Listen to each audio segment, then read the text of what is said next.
Okay, so I'm going to tell you some stories about my trip, but I'm going to use Catsby as the subject. Okay, so here's the first story. I'll do it chronologically just because it's probably easier to start in my head that way. What do you think, Catsby? Chrono? Okay. So Iceland is one of my favorite places on the planet because it's just so freaking weird.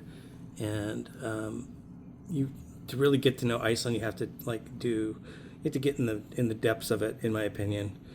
But I'd already done that, so this trip was like the sort of stereotypical stopover, where people are flying to Europe and they use Iceland Air so they can stop over, and I really enjoyed that. And so, and I knew that I would like it because I'd already done the deep and I knew what I wanted to do exactly. But I also wanted to add some new deep, so I landed. Yep, I landed in Iceland, and I went to the immediately I went to the beach.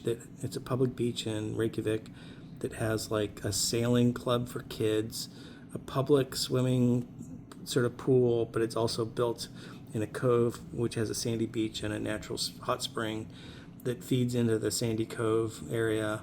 And so this one public pool has 3 temperatures of water. It has like the ocean water mixed with hot spring water, which is warm, but not warm, not comfortable warm.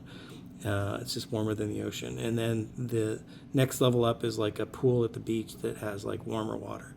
And then farther up is this sort of like constructed public sitting pool, a big rectangle with benches and a view of all this. It's like higher up on the hill and it looks down on the rest. So I actually fantasize about this place. I love this place so much. It's a public, it's run by the city, it's a service, and it's used by tourists, but it's also used by locals. It's just used. It's just everyone in Iceland loves to be in and around pools and water.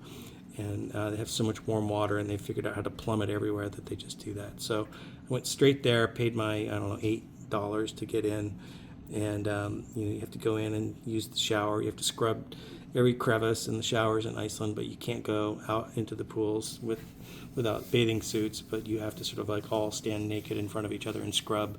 It's part of their culture to prove that you're actually scrubbing your crevices.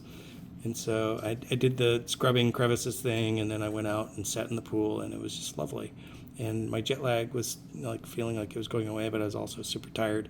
And I almost fell asleep, and I went back to the car, and I fell asleep, and I took a little nap there, and then I finally got closer to the time I could check into my Airbnb, and I did that.